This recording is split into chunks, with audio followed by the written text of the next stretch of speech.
untuk produk.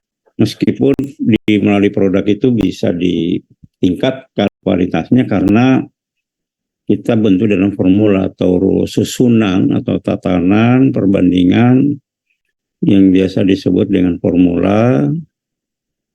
Untuk menemukannya dalam melalui rekayasa formula atau formulasi ya. Itu adalah sepintas yang namanya bahan farmasi. Jadi kalau bahan baku farmasi sebagai bahan aktif, yaitu pula yang akan menjadi fungsi dari produk farmasi. Jadi kalau dia bahan bakunya kuratif, bisa juga untuk kuratif, promotif, preventif. Yang belum sukses di farmasi itu adalah rehabilitasi ya. Sudah ada sebagian, tapi masih banyak penyakit yang nggak bisa direhabilitasi dengan pendekatan obat. Tetapi rehabilitasi juga ada. Estetik atau kebugaran yang non-dekoratif, yang biasa juga menjadi berfungsi sebagai kosmetik. Kecerdasan itu diperankan banyak makanan, pertumbuhan juga makanan, sumber energi juga. Jadi makanan itu termasuk bahan farmasi ya. Makanya di Kementerian Kesehatan, Dirjen Kefarmasian itu menangani 4 hal ya, obat, makanan, kosmetik, dan alat kesehatan. Sebenarnya pengertian kata obat itu obat dalam arti undang-undang atau peraturan. Sedangkan obat dalam pengertian definisi obat, makanan itu termasuk obat ya. Tetapi setelah diundang-undangkan obat dilokalisir, pada umumnya obat itu adalah hanya untuk kuratif ya. Ataupun preventif yang sengaja dibuat, promotif seperti vitamin, suplemen sengaja dibuat. Yang sesungguhnya preventif, preventif, rehabilitasi estetik itu kecerdasan cuma ada di dalam makanan ya. Jadi dengan makanan itu sebenarnya kalau penanganannya bagus juga sudah berfungsi kuratif ya. Sudah berfungsi kuratif.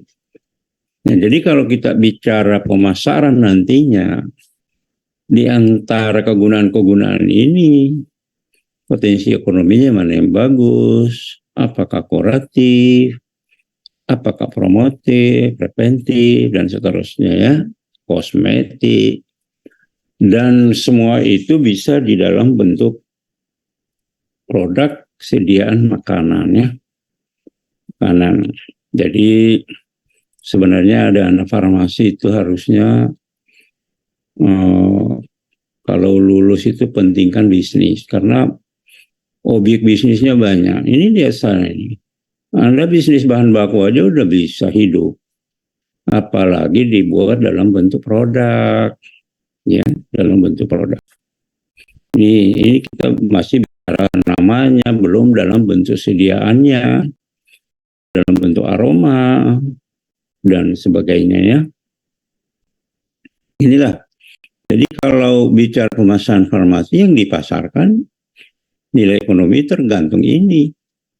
Yang mana yang lagi tren, ya termasuk makanan. Jadi ya harusnya mata kuliah bahan farmasi dan pemasarannya itu sangat menginspirasi adik-adik, anak-anakku sekalian kalau lulus jangan mau jadi karyawan terus. Yang dijual tidak harus obat, yang dimaksud obat untuk penyakit atau penyembuhan, tapi lebih luas dari situ. Karena orang farmasi punya keahlian penjaminan mutu dan keamanan. Jadi seluruh itu adalah bahan farmasi. Jadi kalau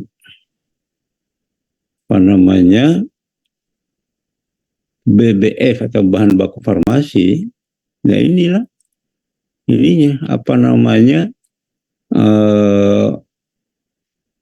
pada prinsipnya adalah fungsinya ini berkisar, baik itu bahan baku farmasi dan produk Kuratif untuk penyembuhan penyakit, biasanya dalam bentuk sediaan obat. Promotif, ini bisa meningkatkan kualitas kesehatan, itu bisa dalam bentuk sediaan khusus, obat bisa juga makanan. Begitu juga preventif, rehabilitasi, ini yang masih untuk pemulihan ini ya, untuk pemulihan makanan, tetapi sebenarnya ini juga udah mulai. Nah, di farmasi masih banyak kelemahannya di sini ya. Estetik kebugaran, kosmetik non dekoratif, banyak makanan yang memiliki fungsi, karena pada prinsipnya orang-orang yang bicara tentang estetik, yang menjadi musuhnya adalah kecepatan penurunan produksi sel-sel tertentu. Misalnya di dalam lapisan kulit itu ada namanya protein kolagen. Protein kolagen itu menurun produksinya pada usia tertentu. Akhirnya kelihatannya kosong atau tanpa isi. Maka orangnya jadi mengkrut. Nah, sebenarnya melalui farmasi bisa memperlambat penurunan produksinya. Sehingga kita juga bisa sebut dengan faktor estetik ya, atau kebugaran. Nah, yang disebut dengan kosmetik non dekoratif artinya bukan cat, bukan di dekor, tetapi dari sistem metabolismenya. Kemudian juga kecerdasan, itu juga pelajari anak-anak, karena sebenarnya kecerdasan itu juga terutama masih anak-anak, itu masih bisa dikembalikan oleh asam-asam omega. Ya, mungkin tidak pernah belajar ini asam omega, omega 3, omega 5, omega 6, omega 9.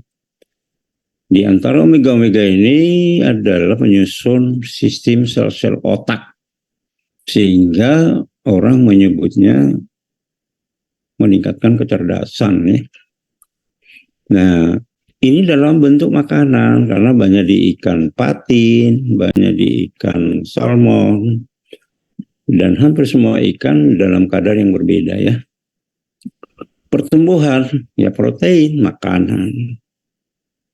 Jadi sumber energi juga karbohidrat, makanan lagi, dan seterusnya. Ini semua termasuk bahan farmasi ya. Jadi kalau suatu saat anak-anak sekalian bisnis makanan, itu bukan keluar dari konteks.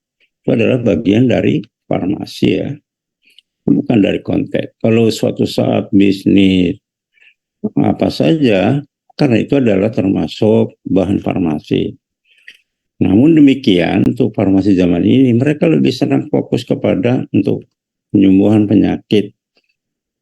Ya, inilah harusnya anak-anak sekalian ke depan yang menjadi perhatian itu adalah promotif preventif. Karena dengan promotif, kualitas kesehatan meningkat, Anda tidak bisa terkena penyakit. Maka obat-obat kuratif itu dengan sendirinya nggak laku. Jadi promotif ini nomor satu, bisa berfungsi preventif sehingga preventif kuratif.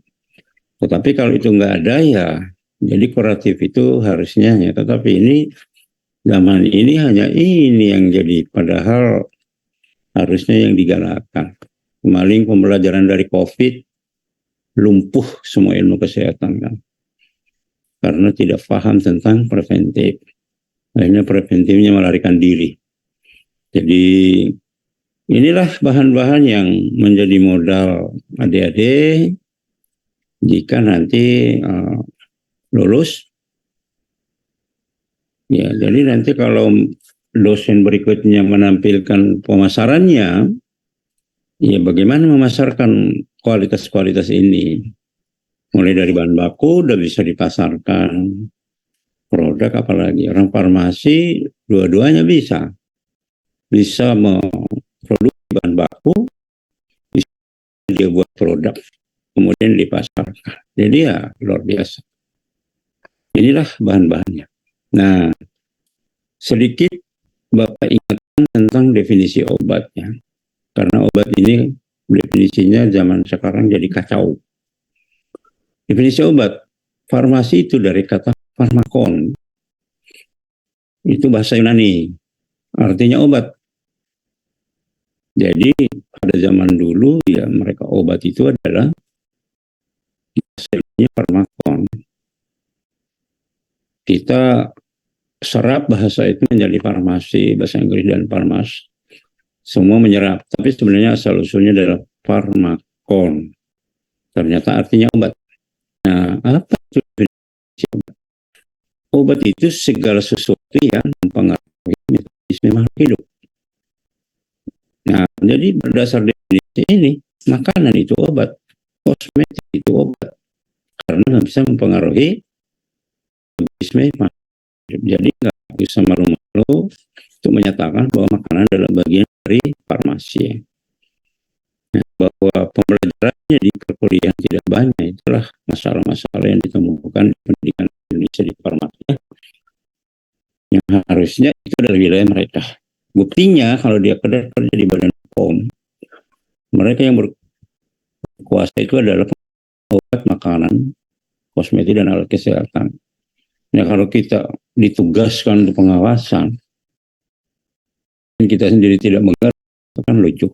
Oleh karena itu, karena kalian belajar juga, karena peraturan kita di Indonesia mempelajari makanan itu banyak pada farmasi yang bagian dari mereka. Padahal makanan adalah, kita kembali ke definisi obat ini, juga termasuk jenis bahan farmasi. Jadi bahan farmasi yang dimaksud termasuk makanan ya. Kita kembali ke definisi ini.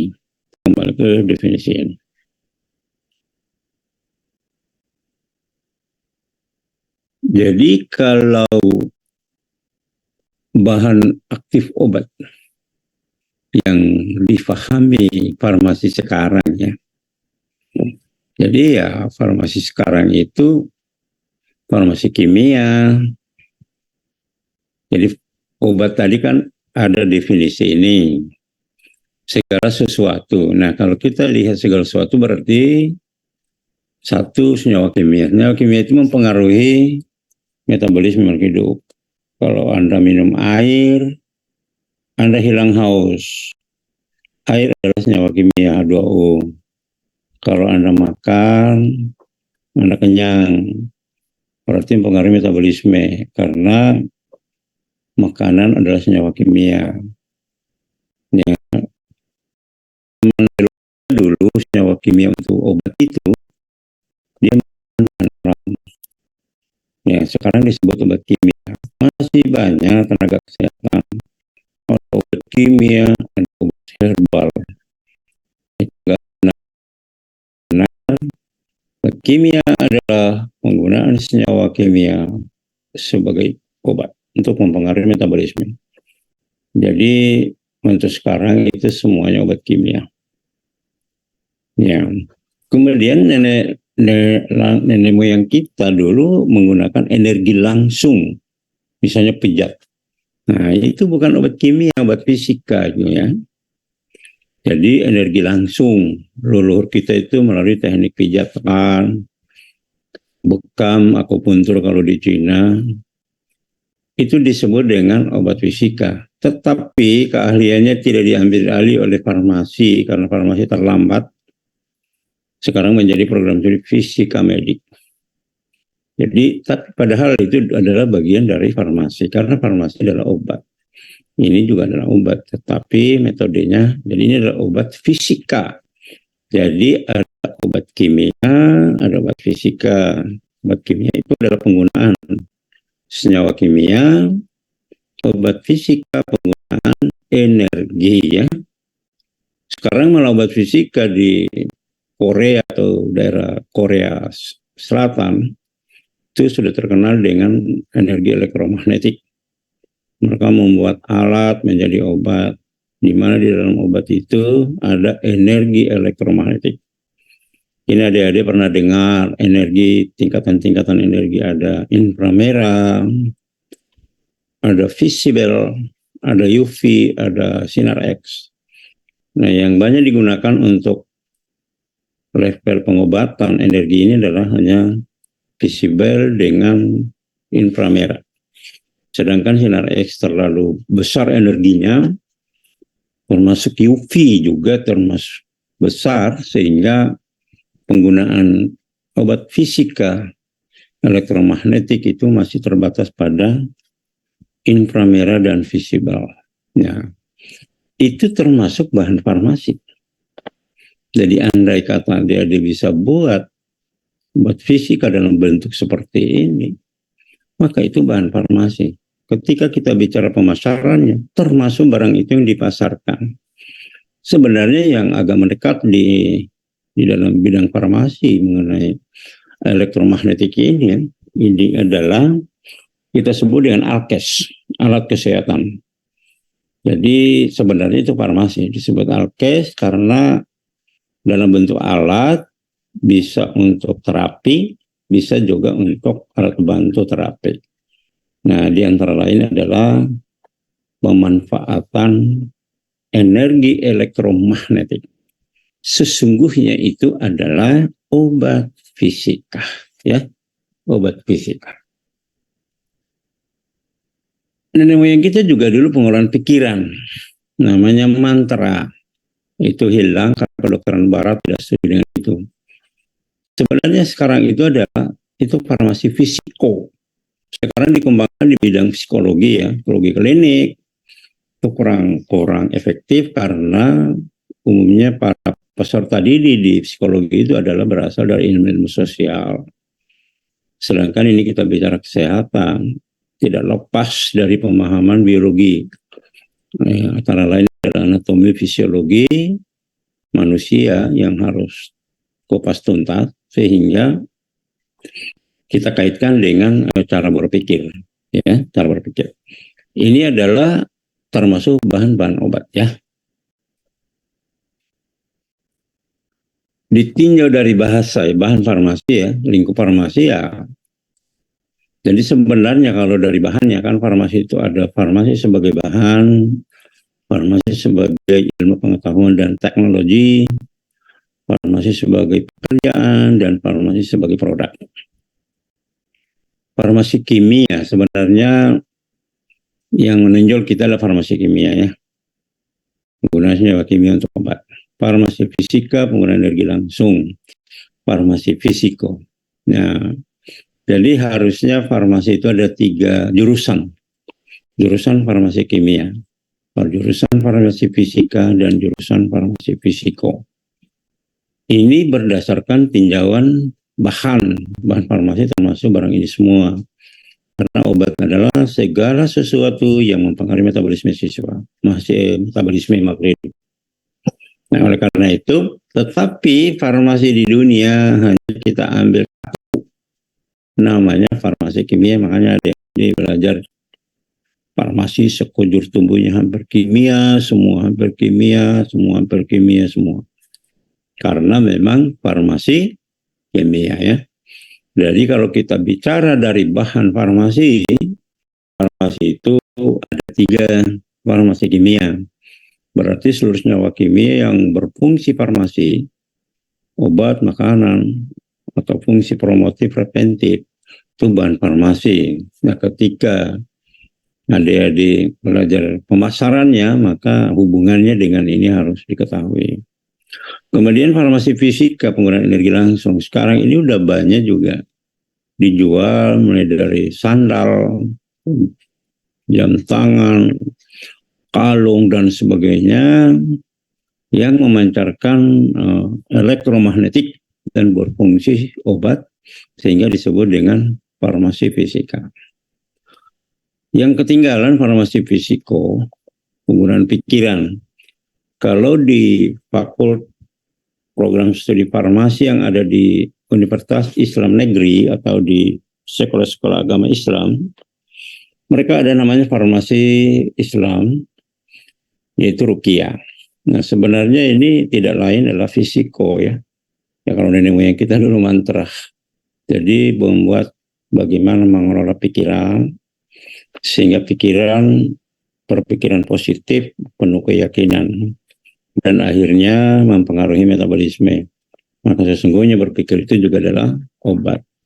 Oleh karena itu, secara bahan farmasi ada 3 golongan untuk farmasi. Tetapi yang kita kelola di farmasi hanya satu, yaitu farmasi kimia. Farmasi fisika nggak tahu, farmasi fisiko apalagi ya. Jadi Bapak sekedar kasih tahu, mudah-mudahan adik-adik nanti bisa perbaiki keilmuan farmasi ya. Karena sekarang ini baru satu farmasi kimia. Fisika dan fisiko lepas. Nah, kalau kita kembali ke material dan sumber bahan. Jadi, karena farmasi kita adalah farmasi kimia ya, maka yang kita bicara materialnya itu adalah senyawa kimia. Jadi adik-adik nggak ada alasan untuk tidak belajar senyawa kimia karena farmasi kita adalah farmasi kimia. Artinya sehari-harinya kita bicara tentang senyawa kimia yang digunakan sebagai bahan farmasi. Baik itu bahan baku maupun produk farmasi. Nah, sumber farmasi adalah material bahan farmasi adalah senyawa kimia. Jadi ya kalau seorang farmasi tidak agak lemah di kimia ya dia yang bisa dia lakukan mungkin hanya untuk pelayanan di lapangan bisa, karena pelayanan kesehatan di lapangan itu menggunakan produk yang dibuat orang lalu kemudian kita hanya membantu menjelaskan. Tentu tidak memahami senyawa kimia itu boleh, karena kita hanya bicara tentang efek yang diberikan. Nah, bahwa efek itu ditimbulkan oleh senyawa kimia kita nggak peduli, pokoknya itu efeknya. Nah, itu bisa. Nah, itulah barangkali salah satu penyebab lemahnya para farmasi di bidang ini. Sehingga industri farmasi pun pada umumnya bukan orang farmasi yang buat, tapi orang lain. Karena pemahaman di sini lemah. Kita hanya tertarik di pelayanan kesehatan, di rumah sakit. Padahal itu di sana kita hanya andalkan pengetahuan kita penggunaan produk farmasi yang dalam hal ini adalah senyawa kimia yang dibuat orang. Lalu kemudian kita hanya menjual, kita hanya menggunakan, tetapi kita tidak bisa membuat. Padahal di perkuliahan juga sudah diajarkan bagaimana membuat. Membuat di sini harapan kita adik-adik adalah orang-orang industri, punya pabrik itu tidak harus besar, produk satu jenis, 2 jenis itu udah banyak. Cukup banyak, apakah cukup bahan bakunya. Jadi senyawa kimia di alam semesta itu hanya ada 2 sumbernya, buatan Tuhan, Allah SWT, yaitu produk alami. Jadi kalau kita bicara tumbuhan obat apa dari alam, itu adalah senyawa kimia buatan Allah SWT. Kita biasa sebut dengan produk alami. Dia terbentuk dengan sendirinya. Nah, itulah sumber dari material atau senyawa kimia untuk farmasi. Sumber kedua, sintetik. Nah, ini sintetik. Apakah kita bisa mendapatkan senyawa sintetik? Kita hanya sibuk belajar kinerjanya, barangnya kita tidak tahu cari. Jadi harapan saya adik-adik mengambil posisi satu saja. Saya menekuni bahan baku farmasi dari sini. Anda sudah bisa kaya raya itu kalau bisa memproduksi, kemudian pemasarannya. Jadi gunanya bahan mata kuliah ini adalah untuk membangkitkan inspirasi adik-adik. Sesungguhnya ya pekerjaan yang paling banyak bermanfaat itu adalah produksi, bukan pelayanan. Produksi. Karena kalau produksi dengan sendirinya pelayanan belum tentu produksi. Jadi kalau kita menghasilkan produk tertentu, maka produk tertentu itu menjadi diperlukan orang. Kalau itu diperlukan orang secara tidak langsung, kita sudah memberikan pelayanan pada orang. Jadi mudah-mudahan anak sekalian dengan mata kuliah bahan farmasi ada inspirasi sedikit bahwa ternyata paling prospektif itu adalah, saya berikan contoh saja, farmasi ciptaan Allah atau buatan Tuhan. Ada namanya senyawa-senyawa aksiri ya. Saya kira kita sudah tahu diantaranya ada di seperti minyak kayu putih, macam-macam ya. Itu adalah semua produk alam dari daun-daunan tumbuhan tertentu didestilasi. Nah, di Indonesia itu banyak sekali sumber-sumber itu. Yang kita ketahui baru minyak kayu putih, padahal begitu banyak. Daun jeruk juga sama, hanya daun kemangi. Ya, semua itu adalah punya nilai yang luar biasa, nilai ekonominya. Misalnya daun kemangi itu bagus sekali untuk penurunan tekanan darah. Tetapi tantangannya harus didestilasi. Kemanginya kita destilasi, dapat minyaknya, minyak atsiri namanya, dibuat dalam satu kemasan, itulah yang menjadi pasar. Jadi tentu saja harapan Bapak adalah ada inspirasi bahan farmasi ini untuk dipelajari lebih bagus, termasuk dengan pemasarannya ya. Jadi nanti akan ada dosen yang khusus pemasaran. Tanyakan kepada mereka gimana caranya menilai nilai ekonomi suatu produk farmasi. Misalnya seperti yang Bapak katakan tadi, minyak atsiri. Itu mereka yang masuk dalam kategori farmasi pertanian. Karena produksi dari minyak atsiri adalah melalui pertanian. Jadi tidak harus belajar memproduksi senyawa melalui sintetik, ya. Tidak harus. Memang obat-obat di farmasi itu 80% didominasi oleh sintetik ya. 80%. Jadi hari-hari kita belajar tentang alam, itu sebenarnya penggunaannya masih sangat rendah. Yang paling tinggi itu adalah sintetik. Nah, jadi tapi sintetik itu tentu banyak misteriusnya, karena itu adalah senyawa kimia buatan. Yang namanya buatan manusia itu ya memiliki banyak kelemahannya. Tetapi kenapa dia segera menjadi obat? Senyawa sintetik itu mudah dipelajari.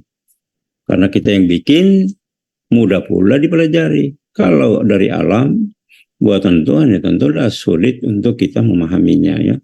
Itulah sebabnya kemunduran penggunaan produk alami untuk farmasi. Walaupun sekarang sudah pada bangkit semua, bangkit. Mudah-mudahan suatu saat, karena sebenarnya Indonesia itu punya andalan di sana ya. Itu adalah material dan sumber bahan farmasi. Jadi ya bahan farmasi kita adalah senyawa kimia. Sumbernya jadi materi ya, sebagai materi senyawa kimia. Sumbernya hanya ada dua, buatan Tuhan atau produk alami. Yang paling banyak kita kenal itu produk alami hayati, non hayati hampir. Tetapi sebenarnya ada, hanya anak-anak farmasi tidak tahu bahwa itu bahan farmasi. Misalnya garam tambak garam. Ya nggak ngerti, padahal itu bahan farmasi. Nanti kalau dijual baru dibilang garam farmasi. Memang semua garam itu adalah untuk kepentingan kita semua ya, berarti ya untuk bahan farmasi ya. Garam itu non hayati. Hayati itu tumbuhan dan hewan. Nah, yang banyak tumbuhan. Ya, saya kira kalau sudah pernah kuliah farmasi bahan alam, sudah mudah-mudahan dosennya udah kasih tahu mengapa sih yang banyak dipakai itu tumbuhan, jarang hewan. Malah kita nggak pernah dengar hewan obat. Yang ada tumbuhan obat. Padahal hewan juga ada obat. Cacing, obat tipes yang bagus. Tapi ya nggak disebut hewan obat. Yang ada tumbuhan obat. Kenapa ya begitu ya? Nah, saya kira itu di farmasi bahan alam ya, bukan di sini. Tetapi ya ini hanya memberitahukan bahwa memang bahan farmasi itu ada dari produk alami, yang hal ini buatan Tuhan tadi ya. Kalau buatan manusia sintetik. Ya justru ini yang lucu. Yang banyak dipelajari farmakologinya adalah senyawa sintetik. Tetapi yang mempelajari farmakologi itu nggak tahu membuat senyawa sintetik. Ini pelajari doang. Nah, inilah kelemahan-kelemahan di pendidikan farmasi ya.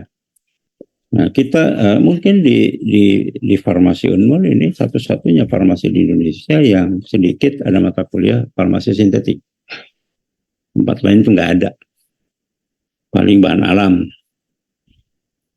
Ya, padahal 90% obat yang beredar itu senyawa sintetik. Sampai-sampai tenaga kesehatan yang nggak paham kalau sintetik disebut obat kimia. Kalau alam disebut obat herbal, itu salah, benar itu. Mau alam, mau buatan manusia itu namanya obat kimia. Definisi obat kimia adalah penggunaan senyawa kimia sebagai obat. Nah, farmasi Indonesia yang ditahu baru senyawa kimia. Jadi farmasi sekarang adalah farmasi kimia.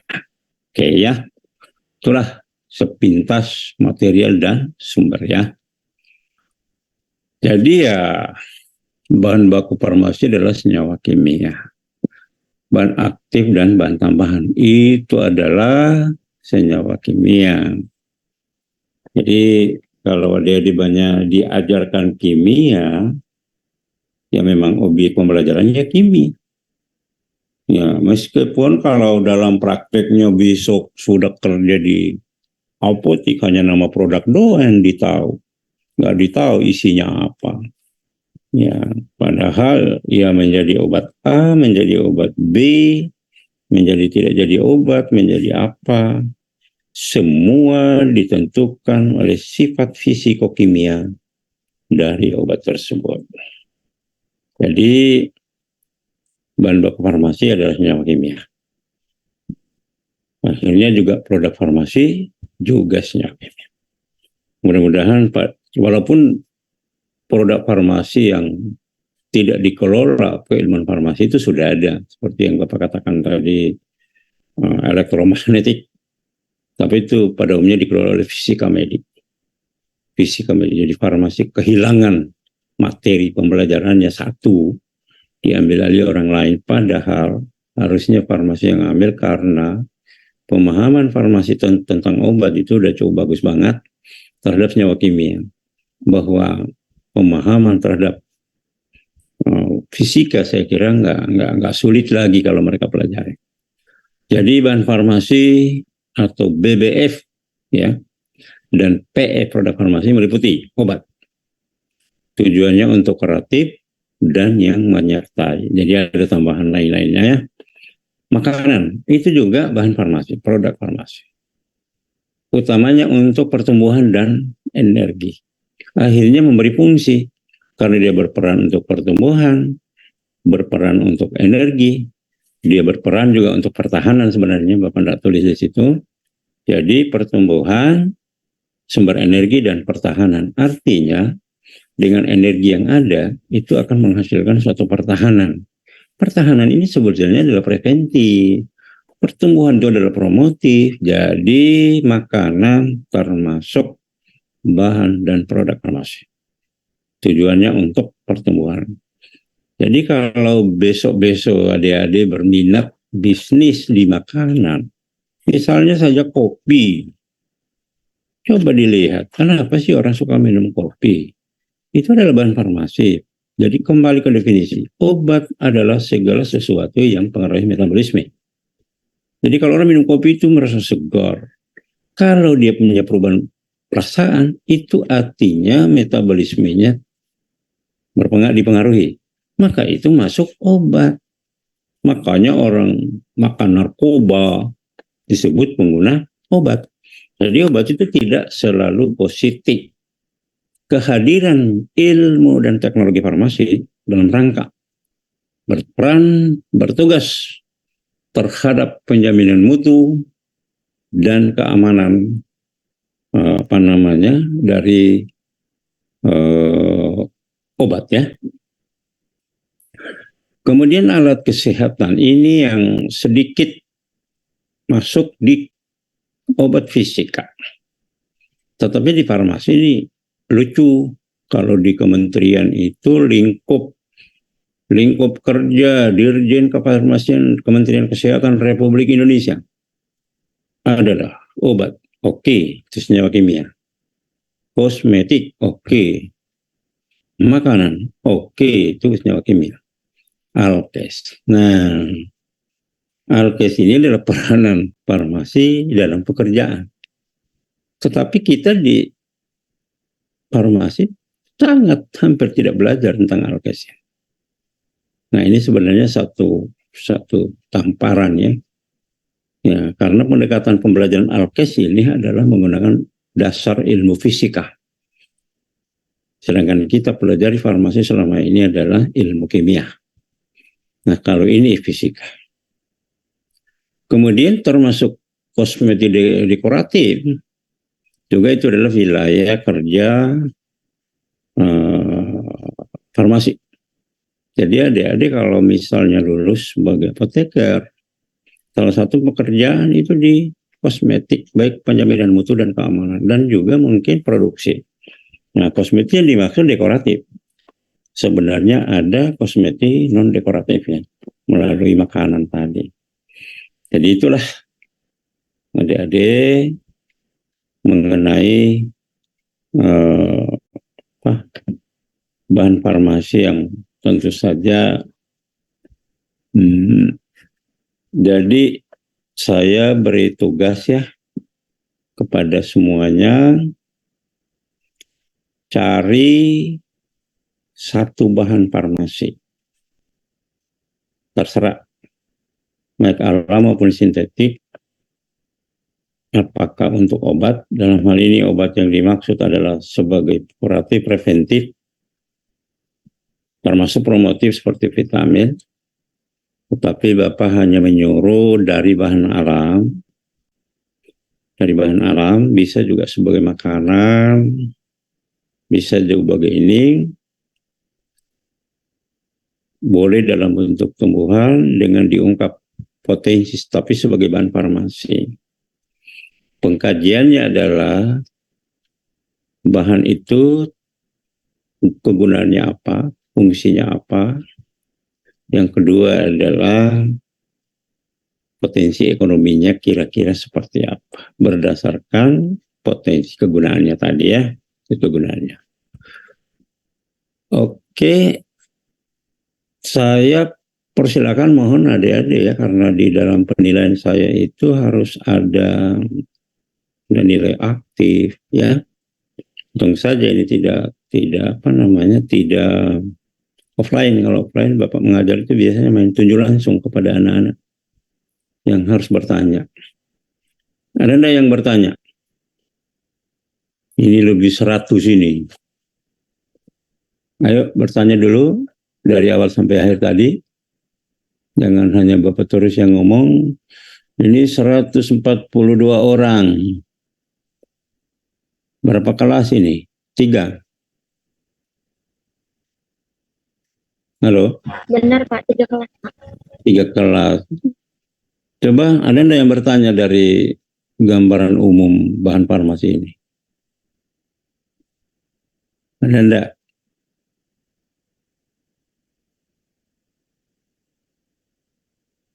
Tanya. Pertanyaannya enggak ngerti juga enggak apa-apa. Yang penting bertanya. Anak-anak aktif itu pentingnya.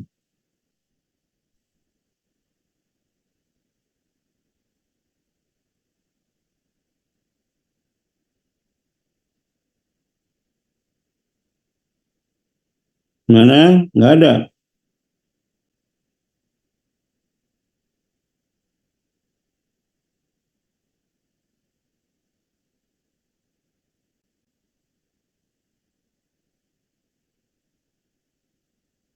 Ada enggak?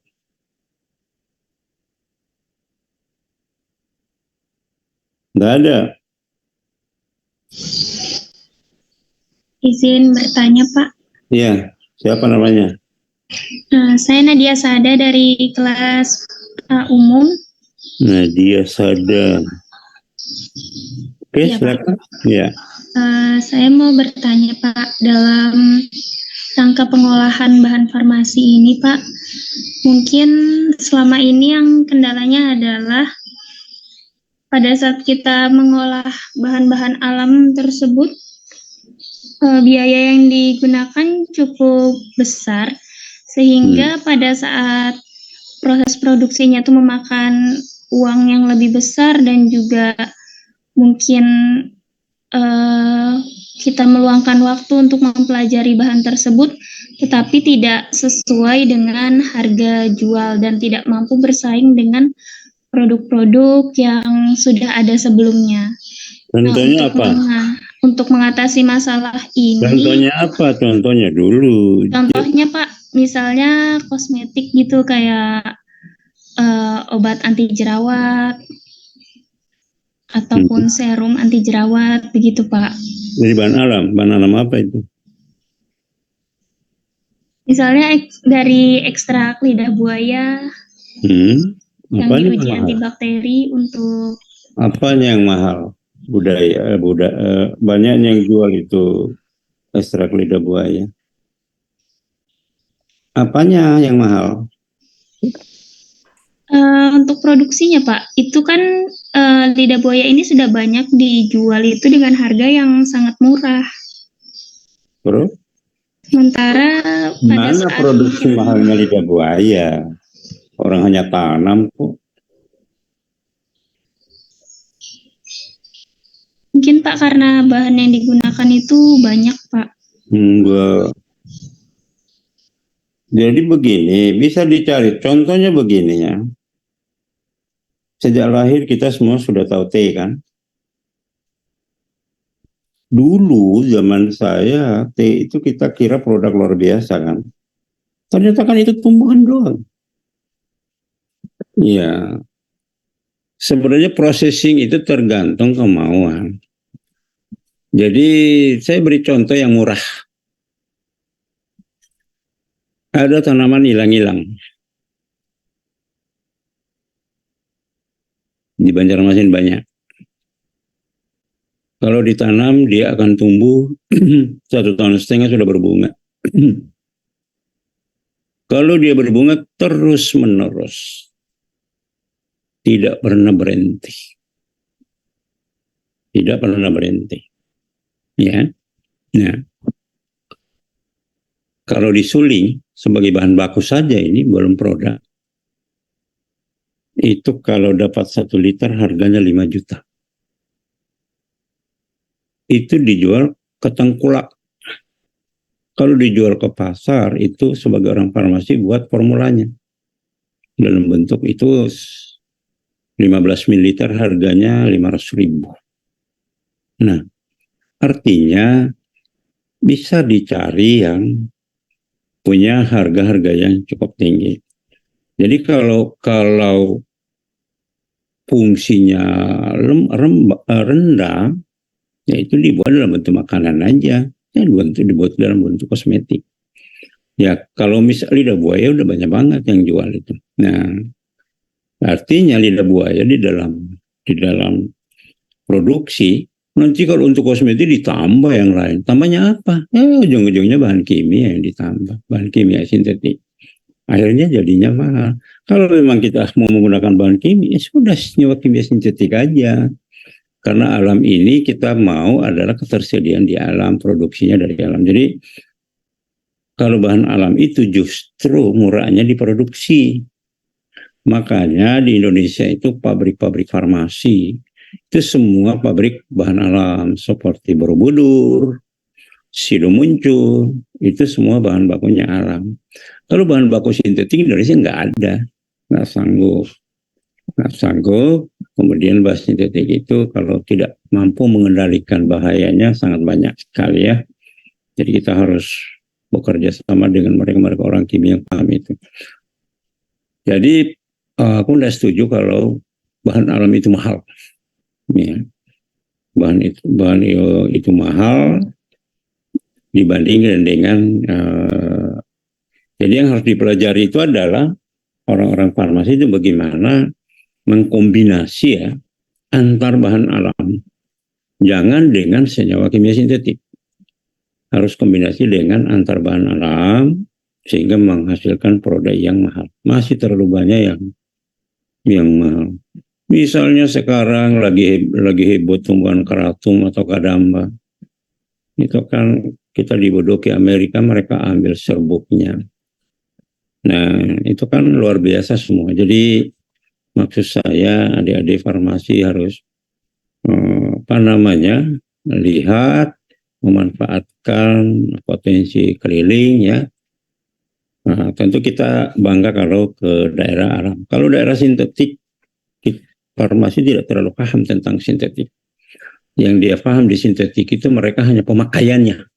Yang di rumah sakit itu paham. Tapi produksinya nggak tahu. Nah, dia nggak tahu. Jadi kita di bahan alam. Masih ada yang tanya? Jadi jangan menyerah dengan mahal ya, cari alternatif lain.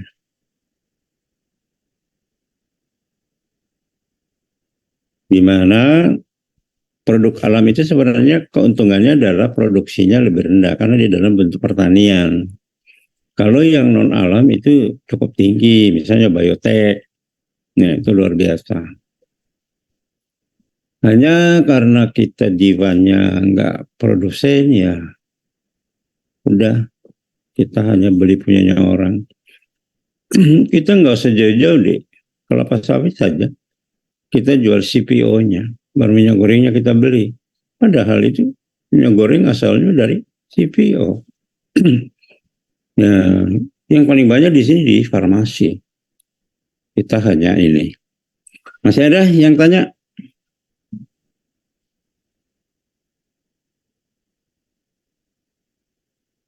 Nggak ada ya. Jadi kalau begitu nanti minggu depan masing-masing buat buat tugas ya, buat tugas cari bahan alam yang menurut kalian anggap menghasilkan satu atau berpotensi ekonomi jika menjadi bahan farmasi ya. Menjadi bahan farmasi di sini tidak harus produk ya, bahan baku juga boleh. Ya, bahan baku juga boleh. Tujuannya adalah mudah-mudahan adik-adik punya inspirasi. Itu ada alumni 2006 deh. Dia usahanya hanya menanam jeruk purut. Daunnya dijual 50.000 1 kilo. Itu hanya jual daunnya doang. Dia belum. Nah, dia orang farmasi. Jadi farmasi itu punya pemahaman yang bagus ya tentang alamnya. Jangan menyerah. Saya kira kuliah sampai di sini ya. Saya kirim ke kalian ini materinya karena tidak ada lagi